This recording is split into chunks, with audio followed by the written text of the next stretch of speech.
Hello दोस्तों, तो आप लोग सभी मस्त होंगे उम्मीद है और ज़बरदस्त होंगे। क्लास 10th का कर सकते हैं साइंस में फिजिक्स का, ठीक है। और पहला लेसन यानी पहला चैप्टर, पहला अभ्यास कर सकते हैं प्रकाश का प्रवर्तन। प्रकाश का प्रवर्तन जिसको कहते हैं रिफ्लेक्शन ऑफ लाइट।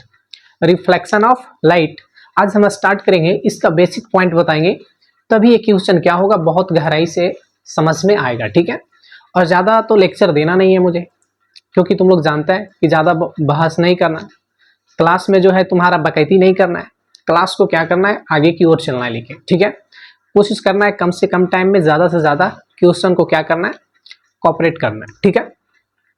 तो तुम लोग तो बच्चा है नहीं, डायरेक्ट हम लोग क्वेश्चन पे चलते, ज़्यादा समझाने की तो बात है नहीं, चैप्टर की बात कर रहे हैं तो चैप्टर पे चलते हैं, ठीक है।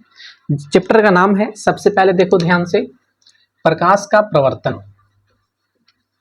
प्रकाश का प्रवर्तन जिसको कहते हैं reflection of light. Reflection of light, ठीक है, रिफ्लेक्शन ऑफ लाइट। ध्यान से देखना, रिफ्लेक्शन ऑफ लाइट, प्रकाश का प्रवर्तन। प्रकाश का प्रवर्तन, रिफ्लेक्शन ऑफ लाइट। अगर आप वीडियोस देखते हैं तो बिल्कुल कॉन्सेंट्रेट होके क्या करना है, ध्यान देना है, तभी आपको सारी बातें समझ में आएगी, ठीक है। और ये जो है कोशिश करता है, यानी कोशिश करना है कि आप कॉपी कलम साथ में रखें, तभी आपके क्या होगा माइंड में जो है बहुत सारे क्वेश्चन सेट होगा, ठीक है। तो सबसे पहले है प्रकाश का प्रवर्तन, reflection of light. Reflection of light. अच्छा, सबसे पहले बात करते हैं कि 10th क्लास में जो होता है साइंस तो बोलते हैं, मैथ और साइंस, ठीक है। क्या बोलते हैं, मैथ्स और साइंस, ठीक है। अच्छा ये बताओ, मैथ और साइंस की बात आता है तो मैथ तो ठीक है कोई भी पढ़ लो, है ना, कोई पढ़ लो, कोई दिक्कत नहीं। लेकिन साइंस जो होता है, ध्यान से समझना, साइंस जो होता है ना, इसको हम लोग 10th क्लास में 3 भागों में बांटे। कितने भागों में बांटे, 3 भागों में बांटे। कितने भागों में बांटे, 3 भागों में बांटे। देखो सबसे पहला फर्स्ट जो होता है उसको कहते हैं फिजिक्स। क्या कहते हैं, फिजिक्स कहते हैं। दूसरा जो होता है वो होता है केमिस्ट्री। क्या होता है, केमिस्ट्री होता है, ठीक है। और थर्ड जो होता है वो बायोलॉजी होता है। क्या होता है, बायोलॉजी होता है। तो सबसे पहले देखो ध्यान से कि मैथ और साइंस, क्लास 10th क्लास में तो जानता है मैथ साइंस, लेकिन साइंस 3 भागों में बांटा गया। पहला फिजिक्स, दूसरा केमिस्ट्री और तीसरा जो होता है बायोलॉजी होता है। यानी फिजिक्स जिसको हम लोग भौतिकी कहते हैं। क्या कहते हैं, भौतिकी। और केमिस्ट्री जिसको हम लोग कहते हैं रसायन शास्त्र। क्या कहते हैं, रसायन शास्त्र। और थर्ड जो होता है उसको कहते हैं जीव विज्ञान। क्या कहते हैं, जीव विज्ञान। साइंस को इंग्लिश में हम लोग विज्ञान कहते हैं, पढ़ा भी होगा साइंस। जिसका बेसिक पॉइंट जानना है उसी के बारे में थोड़ा सा जानो, थोड़ा सा बेहतर रहता है, ज़्यादा जो होता है बाकायदी करना अच्छी बात नहीं है, ठीक है।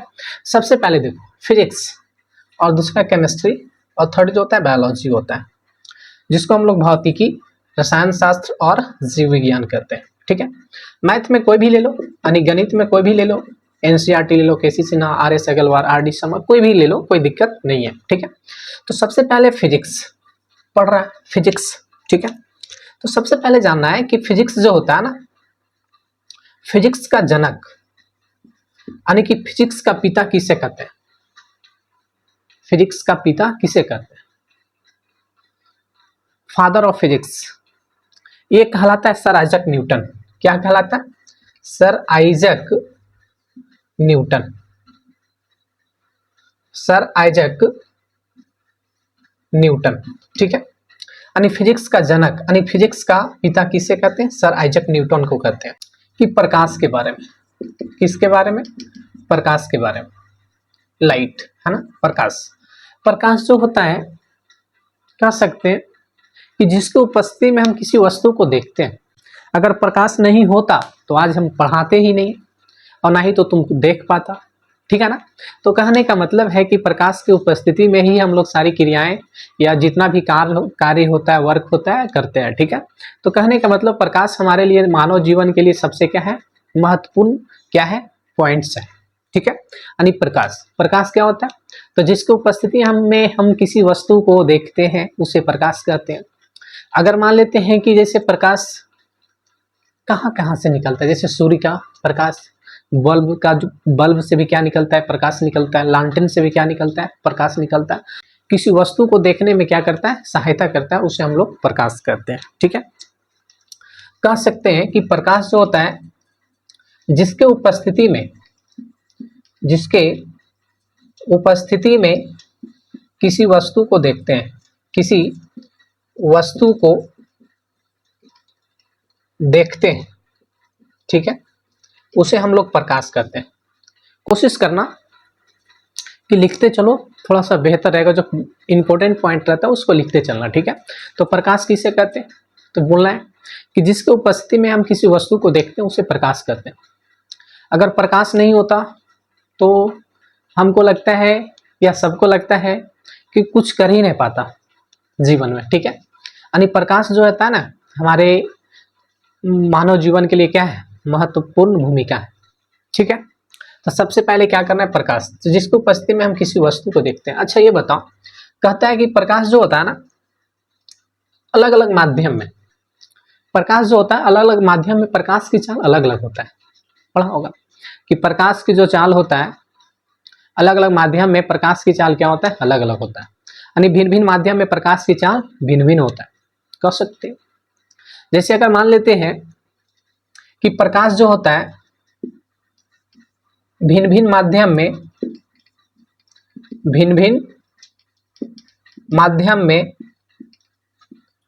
प्रकाश की चाल क्या होता है, भिन्न भिन्न होता है ना। यानी प्रकाश जो होता है भिन्न भिन्न माध्यम में प्रकाश की चाल क्या होता है, भिन्न भिन्न होता है। ठीक है, प्रकाश जो होता है, प्रकाश की जो प्रवृत्ति होता है वो दो गो होता है, एक होता है अनुप्रस्थ, एक होता है अनुदैर्ध्य। लेकिन प्रकाश जो होता है ना वो अनुप्रस्थ होता है। जैसे अगर मान लेते हैं कि अभी बात आए अनुप्रस्थ, एक होता है अनुदैर्ध्य। ठीक है, तो अनुप्रस्थ का मतलब होता है कि प्रकाश इस तरह से, अनुदैर्ध्य का मतलब इस तरह से। ठीक है, तो कहने का मतलब है कि प्रकाश की जो प्रवृत्ति होती है, किसका प्रवृत्ति, प्रकाश की जो प्रवृत्ति होती है, ठीक है, प्रकाश की क्या होती है, जो प्रवृत्ति होती है वो अनुप्रस्थ होती है। क्या होती है, अनुप्रस्थ होती है।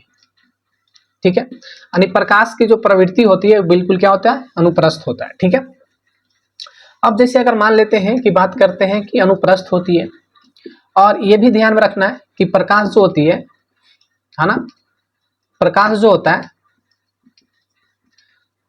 होता है जो एक चुंबकीय तरंग उत्पन्न करता है। कह सकते हैं कि प्रकाश जो होता है एक तरंग उत्पन्न करता है जिसे हम लोग कहते हैं चुंबकीय तरंग। क्या कहते हैं, चुंबकीय तरंग। नहीं कह सकते प्रकाश चुंबकीय तरंग उत्पन्न करता है, यानी प्रकाश जो होता है चुंबकीय तरंग उत्पन्न करता है। ठीक है, तो पहले जाना, प्रकाश जिसके उपस्थिति में किसी वस्तु को देखते हैं, भिन्न भिन्न माध्यम में प्रकाश की चाल भिन्न भिन्न होती है, प्रकाश की प्रवृत्ति अनुप्रस्थ होती है, प्रकाश जो होता है चुंबकीय तरंग उत्पन्न करता है। ठीक है, अब ये भी जानना है कि जैसे भिन्न भिन्न माध्यम अलग अलग माध्यम, जैसे कह सकते हैं कि विरल में अलग होगा, सघन में अलग होगा, जो कि इसके बारे में बहुत अच्छा से हम डिफाइन करेंगे इसका अगले चैप्टर में। ठीक है, तो जानना है कि मान लिया जाए कि जैसे निर्वात, बात आता है इसमें निर्वात, क्या आएगा, निर्वात आएगा। ध्यान से समझना, क्या आएगा, निर्वात।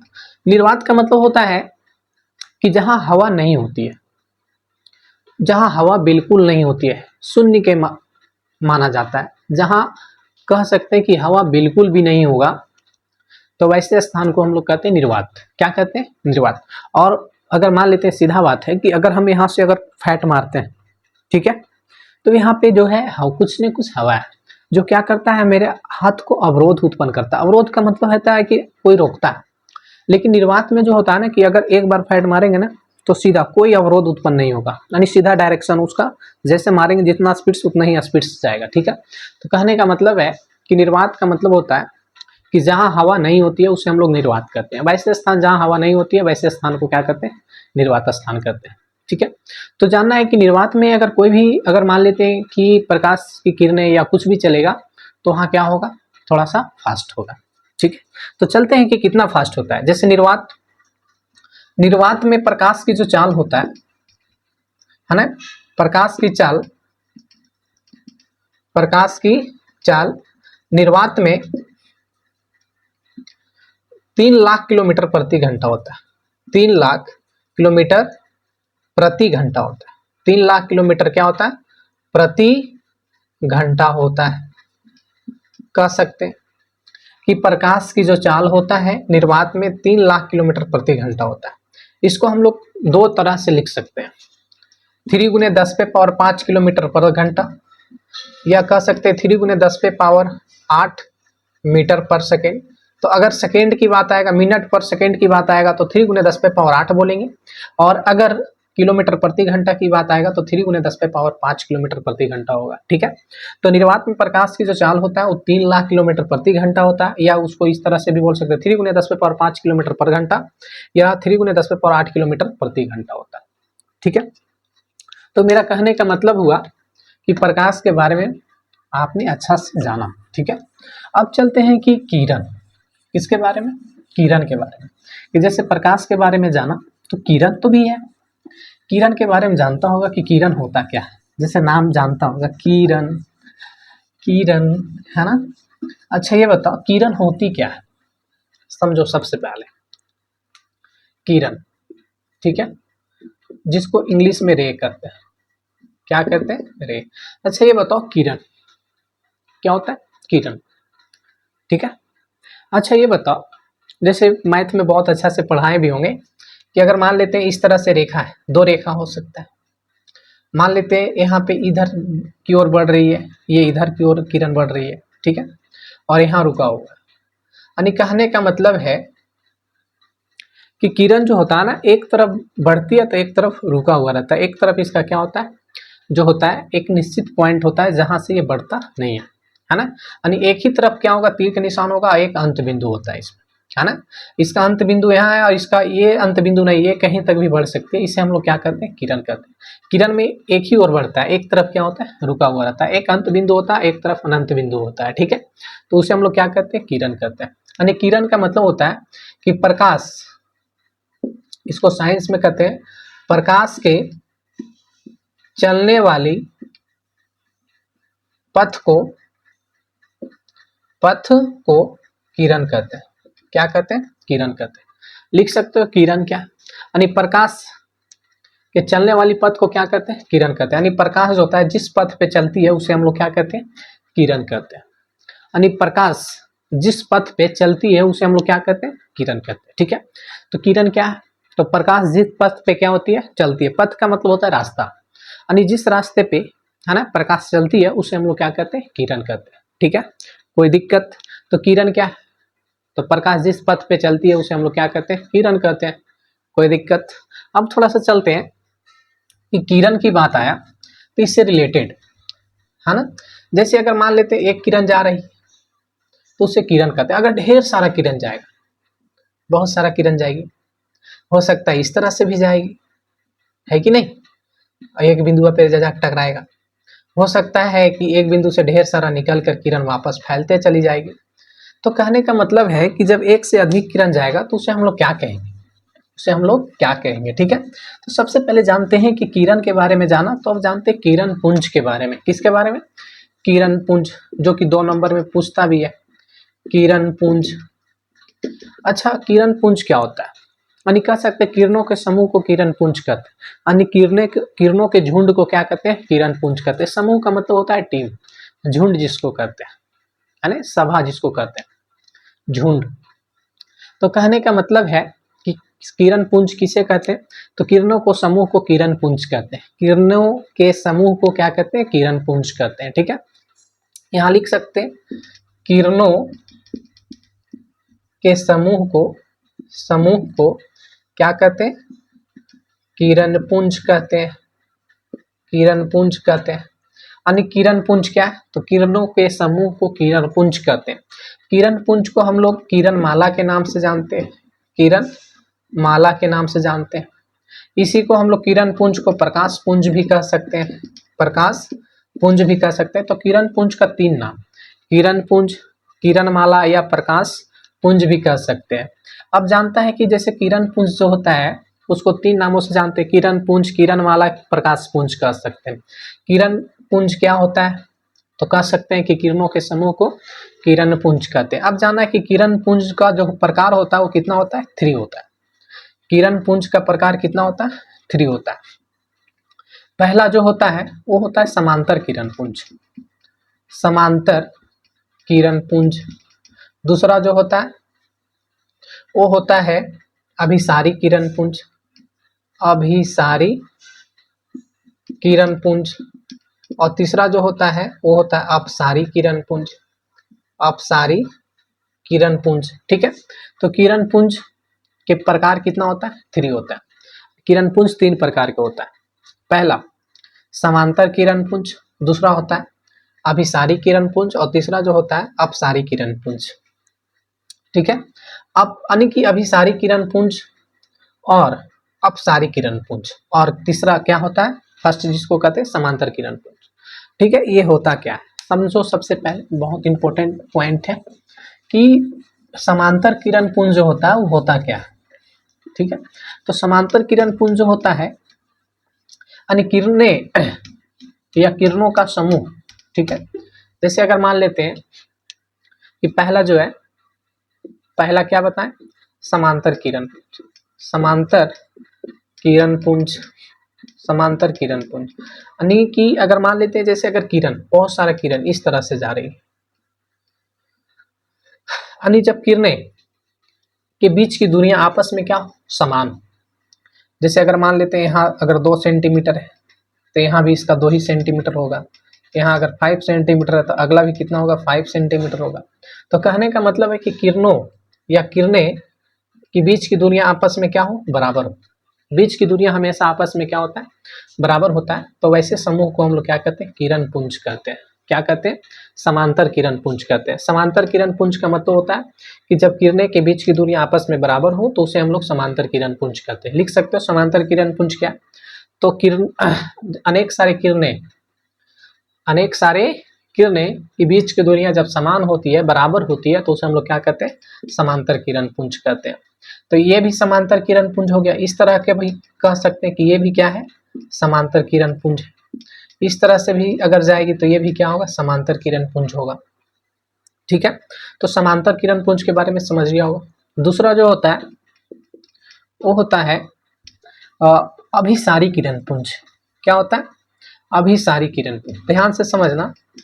अभिसारी किरण पुंज, अभिसारी किरण पुंज का मतलब होता है अनेक सारे किरणों का समूह, अनेक सारे किरणों का समूह जब एक बिंदु पे जाके जमा हो जाती है, एक बिंदु पे जाके क्या हो जाती है, जमा हो जाती है। जैसे यहाँ पे एक किरण, ठीक है, यहाँ से एक किरण जाएगी, यहाँ से एक किरण जाएगी, कोई जरूरी नहीं है 3 ही को, 4 5 जितना भी बना सकते हो।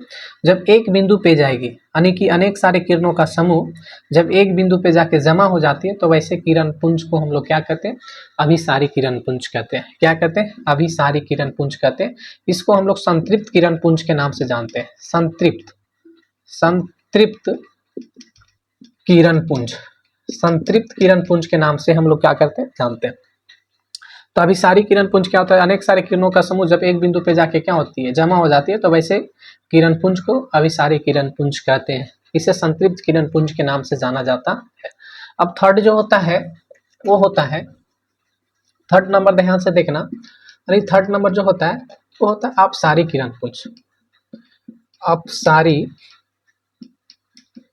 किरण पुंज, अपसारी किरण पुंज, अपसारी किरण पुंज क्या होता है, जैसे अगर मान लेते हैं कि एक बिंदु से अनेक सारे किरणों का समूह निकल कर फैलते चली जाती है, तो वैसे किरण पुंज को हम लोग क्या कहते हैं, वैसे किरण पुंज को कहते हैं अपसारी किरण पुंज।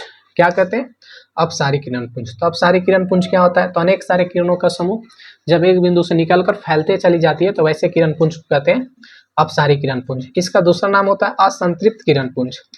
असंतृप्त किरण पुंज, असंतृप्त क्या होता है, किरण पुंज के नाम से जाना जाता है। तो असंतृप्त किरण पुंज क्या, तो एक बिंदु से अनेक सारे किरणों का समूह निकलकर फैलते चली जाती है, तो वैसे किरण पुंज को क्या कहते हैं, अपसारी किरण पुंज कहते हैं। जैसे देखना बहुत सारा क्या होता था, जैसे अपसारी में अभिसारी और अपसारी, जैसे अगर मान लेते हैं वो लेंस रहता था, ठीक है, इस तरह से लेंस रहता था, तो देखता होगा कि कोई कागज को क्या करता है कि जला देता है। तो क्या करता है कि यहाँ से अनेक सारे किरण आएगी, ठीक है, और एक बिंदु पे जमा करेगी। तो जैसे अगर मान लेते हैं कि बहुत सूर्य का प्रकाश जब एक बिंदु पर, जैसे हम लोग टॉर्च अगर एक आदमी पे मारे, ढेर सारा टॉर्च अगर एक आदमी पे मारेंगे, तो जहाँ पे जिस स्थान पे हम लोग मारते हैं तो वहाँ पे क्या करती है, ऊष्मा ज़्यादा पैदा करती है, जिसके कारण जो होता है वहाँ हीट हो जाती है। और हीट होने के कारण जो होता है कि वहाँ क्या होता है, गर्मी महसूस होने लगता है। और अगर मान लेते हैं कि जो जिसका निम्न ताप पर अगर जल उठता है, जैसे कागज जो होता है एक सूखा होता है, कागज सूखा होता है, उसका जो होता है ज्वलन ताप जो होता है बहुत निम्न होता है, अगर उस पर थोड़ा सा भी गर्मी पड़ेगा तो क्या होगा, जलना प्रारंभ कर देगी, ठीक है। तो इसी तरह से क्या होता है कि लेंस जो होता है, लेंस पर क्या होता है ना कि जैसे हम लोग स्कूल में जाते थे तो क्या करते थे कि जैसे अगर कहते थे कि देखो हम जादू दिखाएंगे, क्या करते थे, इसको अगला चैप्टर में बहुत बेहतरीन तरीके से पढ़ाएंगे। क्या करता था कि दो तीन लड़का मिलते थे, बोलते थे कि चलो इसको देखो जादू से हम इसको कागज को जला देंगे। तो इस तरह से जाते थे और लेंस की सूर्य के प्रकाश की उपस्थिति में क्या करते थे, कागज को रखते थे और कागज जलना प्रारंभ कर देती थी। इसका मतलब क्या होता है, इसका मतलब होता है कि सूर्य के अनेक सारे प्रकाश की किरणें जब क्या होगी लेंस पर पड़ेगी, तो लेंस क्या करता है उससे एक मोटा, क्योंकि अनेक सारे प्रकाश की किरणें एक जगह क्या करती है, अपसरित करती है, एक जगह जमा करती है, और उससे एक मोटा क्या करती है, किरण भेजती है, जिसका ऊष्मा क्या होता है थोड़ा अधिक पैदा करता है, यानी गर्मी जो होता है उसका हीट जो होता है ज़्यादा होता है। और निम्न ताप पर अगर किसी वस्तु पर पड़ेगा तो चलना क्या हो जाएगा, प्रारंभ हो जाएगा। तो इसीलिए हम लोग कहते थे जादू, तो जादू नहीं है, साइंस है, ठीक है। तो कहने का मतलब है कि ये बात जो है तुमको बहुत अच्छा तरीके से समझ में आ गया हो गया। अब देखो तुम्हारा जो है नेक्स्ट टॉपिक है उस पर थोड़ा सा ध्यान देते हैं कि पहला जो है प्रकाश के बारे में पढ़ाएं, दूसरा किरण के बारे में पढ़ाएं, तीसरा जो होता है किरण पुंज के बारे में बताएं, समांतर किरण पुंज क्या होता है, अभिसारी किरण पुंज क्या होता है, अपसारी किरण पुंज क्या होता है, बात समझ में आए, निर्वात में प्रकाश की चाल कितना होता है, ठीक है। जब ये सब बातें अगर अच्छी से समझ में आ रही है तो इतना भरोसा रखो, है ना, जब भी अगर पढ़ना स्टार्ट करते हो तो किसी पे भी भरोसा रखना, ठीक है। कोई भी कोशिश करता है कि ये तुम्हारा क्या हो, पूरा अच्छे से कंप्लीट हो, तुमको अच्छा से समझ में आए। अब देखो नेक्स्ट टॉपिक है पारदर्शी। क्या, पारदर्शी। देखो बेसिक पॉइंट है, फिर तो हम लोग क्वेश्चन पे चलेंगे। पारदर्शी, ये माध्यम जो होता है ना, तीन प्रकार के, पारदर्शी, अपारदर्शी और एक होता है पारभासी। तो सबसे पहले कि पारदर्शी, उसके दूसरा बारे में बताएंगे, एक होता है अपारदर्शी, अपारदर्शी, ठीक है। और थर्ड जो होगा वो तुम्हारा होता है पारभासी, पारभासी। ये सभी जो है पारदर्शी पदार्थ ही होगा, पदार्थ कह सकते हैं, ये भी तुम्हारा अपारदर्शी पदार्थ होगा, क्या होगा, पदार्थ होगा, ठीक है। ये भी तुम्हारा पदार्थ ही, ठीक है। तो हम लोग छोटी छोटी पॉइंट को लेके चलेंगे, फिर बड़े बड़े पॉइंट पे हम लोग चलेंगे, कभी भी कोई प्रॉब्लम नहीं होगा, ठीक है। इतना ध्यान में रखना कि पूरा दिमाग जो होता है यहाँ पे अगर कॉन्सेंट्रेट करके रखते हो, अंडरस्टैंडिंग पावर हो, तो कभी भी दिक्कत नहीं होता है, ठीक है। हम कोशिश करते हैं कि पूरा जोश और जुनून के साथ तुम्हारा क्या करें, माइंड में सेट कर दे, ठीक है। और वही जोश और जुनून के साथ मैं पूरा रेडी रहता हूँ, और तुम भी रेडी रहो, क्योंकि तुमको तो और भी समझना है, ठीक है। और वही बात बताते, ज़्यादा जो है बहस नहीं करते, वही बात बताते जो तुम्हारा एग्जाम से रिलेटेड क्वेश्चन पूछता है, ठीक है। वही क्वेश्चन ज़्यादा बताने का क्या करते हैं, प्रयास करते हैं, ठीक है। तो आप कंटिन्यू बने रहें, वीडियो देखो, लंथ फंथ वीडियो देखने से अच्छा है कि तुम क्लास वाला ही वीडियो देखो, किसी का भी देखो, क्लास वाला वीडियो देखो, और वही वीडियो देखो जो तुम्हारे इंपॉर्टेंट है। अब ऐसा नहीं कि 6-7 क्लास वाला वीडियो देख रहे हैं जो हमारा उपयोगी नहीं है, तो वैसे वीडियो को क्या करना है, नहीं देखना है, ठीक है। और कोशिश करते हैं कि जिससे तुमको ऐसा से समझ में आ रहा है उसी का वीडियो देखें, क्योंकि उससे रिलेटेड अगर पूरा वीडियो देखता है तो उसके बारे में अच्छे से जानकारी होता है, कब वीडियो कहाँ डालते हैं, कैसे करते हैं, क्या करते हैं, सब कुछ उसके बारे में जानकारी होता है, ठीक है। तो जानकारी को अगर अच्छे ढंग से क्या करना है, पूरा पूरा जानकारी प्राप्त करना है, तो किसी का एक ही वीडियो देखें, पूरा रेगुलिटी के साथ क्या करना है, समझना है। और रेगुलिटी अगर बना कर रखेगा तो कभी भी कोई प्रॉब्लम नहीं होगा, ठीक है। चलो क्वेश्चन पे चलते हैं। पारदर्शी पदार्थ, पारदर्शी पदार्थ क्या होता है, वैसे पदार्थ जिनसे होकर प्रकाश किरणें आर पार हो जाती है, यानी वैसे पदार्थ जिससे प्रकाश किरणें आर पार हो जाती है। आर पार मतलब यहाँ पे शीशा लगा दे तो क्या हम नहीं दिखाई देंगे? बिल्कुल दिखाई देगा। दिखाई देगा कि नहीं दिखाई देगा?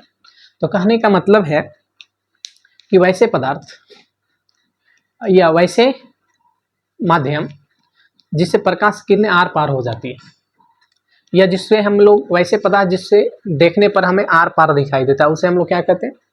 उसे हम लोग क्या कहते हैं? पारदर्शी प्रकाश कहते हैं या पारदर्शी पदार्थ कहते हैं। यानी जिनसे होकर प्रकाश की किरणें आर पार हो जाती है, आर पार हो जाती है, उसे हम लोग क्या कहते हैं? पारदर्शी पदार्थ कहते हैं। जिनसे होकर प्रकाश की किरणें आर पार हो जाती है उसे हम लोग क्या कहते हैं? पारदर्शी पदार्थ कहते हैं। जैसे अगर मान लेते हैं, बात करेंगे तो कांच, कांच देखना, शीशा वाला कांच, कांच समझता होगा, ग्लास जिसको कहते हैं। अगर मान लेते हैं कि जैसे अगर मोबाइल का जो ग्लास होता है अगर पारदर्शी नहीं होता तो उसको अगर चिपकाते हैं तो ऊपर से दिख नहीं पाता। इसका मतलब दोनों तरफ क्या होता है? आर पार होता है। जैसे गेट, शीशा वाला गेट भी देखा होगा, देखना ये साइड से उस साइड दिखाई देता है ना? तो कहने का मतलब वैसे पदार्थ जिससे आर पार दिखाई देता है, यानी जिनसे होकर प्रकाश की किरणें आर पार हो जाती है, उसे हम लोग क्या कहते हैं? क्या कहते हैं? पारदर्शी प्रकाश कहते हैं, यानी पारदर्शी पदार्थ कहते हैं। जैसे कांच हो गया, व्हाइट प्लास्टिक हो गया, लेकिन प्लास्टिक भी व्हाइट में बहुत प्रकार का होता है, लेकिन वैसा प्लास्टिक जिससे आर पार हम लोग देख सकते हैं, वही प्लास्टिक को हम लोग एग्जाम्पल में रखेंगे। ठीक है, तो क्या कर सकते हैं? प्लास्टिक कह सकते हैं। क्या कर सकते हैं? Plastic, plastic. यादि बहुत सारा पदार्थ हो सकता है ना? शुद्ध जल भी कह सकते हैं। क्या कह सकते हैं? शुद्ध जल, शुद्ध वायु, है ना? ये सभी क्या है? पारदर्शी पदार्थ। कांच हो गया, प्लास्टिक हो गया, शुद्ध जल हो गया, शुद्ध वायु हो गया, ये सभी क्या है? पारदर्शी पदार्थ। ठीक है, और एक होता है अपारदर्शी पदार्थ। अपारदर्शी पदार्थ, अपारदर्शी पदार्थ क्या होता है समझो पहले इधर। यानी वैसे पदार्थ जिनसे प्रकाश किरणें आर पार नहीं होती है, यानी जिसे वैसे पदार्थ जिससे हम आर पार नहीं देख सकते, वैसे पदार्थ को क्या कहते हैं? अपारदर्शी पदार्थ। जैसे दीवाल, दीवाल के उस साइड दिखाई दे रहा है? नहीं दिखाई दे रहा है, तो दीवाल क्या है? अपारदर्शी है। पुस्तक अगर यहाँ पे हम रख दे तो क्या दिखाई देगा? नहीं दिखाई देगा, तो ये क्या होगा? अपारदर्शी पदार्थ हो जाएगा। ठीक है, यानी वैसे ढेर सारे, पर्दा है ना, मोटा पर्दा अगर मान लेते हैं मार देते हैं तो इधर से इस साइड से उस साइड दिखाई देगा? नहीं दिखाई देगा, तो वैसे पदार्थ को हम लोग क्या कहेंगे? अपारदर्शी पदार्थ कहेंगे। क्या कहेंगे? अपारदर्शी पदार्थ। तो अपारदर्शी पदार्थ यानी कह सकते हैं जिनसे, है ना, क्या कहेंगे? जिनसे, जिनसे होकर प्रकाश की किरणें, प्रकाश की किरणें आर पार, है ना, आर पार नहीं होती है, आर पार नहीं होती, या जिसे हम लोग आर पार नहीं देख सकते हैं उसे हम लोग क्या कहते हैं? अपारदर्शी। जैसे दीवाल, पुस्तक, पर्दा, है ना, क्या कह सकते हैं? पर्दा इत्यादि बहुत सारे हो सकता है जो क्या कहलाएंगे? अपारदर्शी पदार्थ कहलाएंगे। एक होता है पारभासी पदार्थ, सबसे इंपॉर्टेंट होता है ये पारदर्शी पदार्थ, यानी वैसे पदार्थ जिसे हम किसी वस्तु को स्पष्ट नहीं देख सकते, लेकिन इतना पता है कि यहाँ से कोई वस्तु गुजरा है, या किसी वस्तु को, वैसे पदार्थ यानी वैसे पदार्थ जिसे किसी वस्तु को देखने पर हमें धुंधला दिखाई देता है, जिसका स्पष्ट नहीं, पूरा पूरा भाग नहीं दिखाई देता, या स्पष्ट दिखाई नहीं देता है, उसे हम लोग क्या कहते हैं? पारभासी पदार्थ कहते हैं। जैसे अगर मान लेते हैं किसी वस्तु को अगर देख रहे हैं, जैसे घिसा हुआ कांच में अगर किसी वस्तु को देखेंगे तो व्यक्ति को पहचान नहीं पाएंगे, लेकिन ये पता चलेगा कि यहाँ से कोई वस्तु, यहाँ से क्या होता है? गुजरता है। या कुहासा देखा है? यहाँ से कोई गुजरता है लेकिन स्पष्ट दिखाई नहीं देता है। तेल से भींगा हुआ कागज देखना, इस साइड से उस साइड दिखाई देगा लेकिन स्पष्ट दिखाई नहीं देगा, तो वैसे पदार्थ क्या कहलाएंगे? पारभासी पदार्थ कहलाएंगे। तो पारभासी पदार्थ क्या है? तो वैसे पदार्थ जिससे देखने पर हमें स्पष्ट दिखाई नहीं देता है, धुंधला दिखाई देता है, पूरा पूरा भाग नहीं दिखाई देता, उसे हम लोग क्या कहते हैं? पारभासी पदार्थ कहते हैं। जैसे घिसा हुआ कांच, कुहासा, बादल भी कह सकते हैं, है ना, तेल से भीगा हुआ कागज भी कह सकते हैं, इत्यादि ऐसे बहुत सारे एग्जाम्पल हो सकते हैं। ठीक है, तो ये क्या कहलाएंगे? पारभासी पदार्थ कहलाएंगे। कोई दिक्कत? ये सब बात समझ में आई। अब तुम्हारा हम जो है दीप्त और अदीप्त के बारे में बताएंगे, ठीक है। लेकिन पारभासी पदार्थ क्या होता है? तो जिनसे होकर प्रकाश की किरणें कुछ कुछ भाग, क्या कह सकते हैं, कुछ कुछ भाग आर पार होती है। क्या होती है? आर पार होती है, या कह सकते हैं जिससे हम लोग पूरा पूरा भाग नहीं देख सकते या स्पष्ट नहीं देख सकते हैं, या धुंधला दिखाई देता है। जैसे इसका एग्जाम्पल होगा कुहासा, बादल भी कह सकते हैं, बादल के भी समय स्पष्ट दिखाई नहीं देता है। तेल से भींगा हुआ कागज, तेल से भींगा हुआ कागज, ठीक है। थर्ड नंबर तुम्हारा कह सकते हैं घिसा हुआ कांच, घिसा हुआ कांच। ये सभी बहुत सारे एग्जाम्पल हो सकता है, ठीक है, याद ही कर दो। तो कहने का मतलब ये सभी क्या है? पारभासी पदार्थ है, ठीक है। नेक्स्ट टॉपिक है कि दीप्त और एक होता अदीप्त, है ना। ये सभी क्या होते हैं, इसके बारे में थोड़ा सा जानना क्या है, जरूरी है, ठीक है। तो सबसे पहले हम लोग जानेंगे कि दीप्त या दीप्तमान वस्तु किसे कहते हैं, प्रदीप्त जिसको हम लोग कहते हैं, ये सभी होता क्या है, ठीक है, समझेंगे। कोई बहुत बड़ा टॉपिक नहीं है।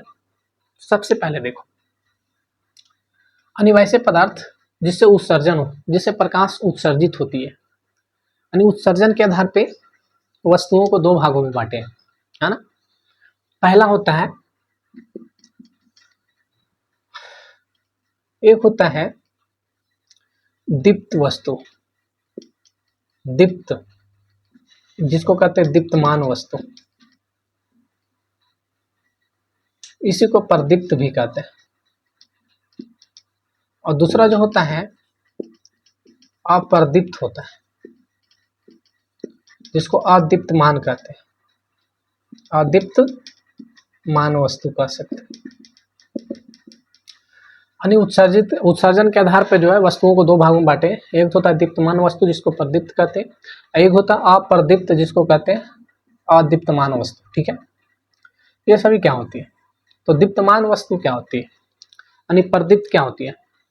जिसका खुद का प्रकाश होता है, जिससे प्रकाश उत्सर्जित होता है, उसे हम लोग दीप्तमान वस्तु कहते हैं। यानी जिसका खुद का जो प्रकाश होगा, जैसे मेरे पास खुद का प्रकाश है, क्या हाँ ये तो हमारा बल्ब नहीं,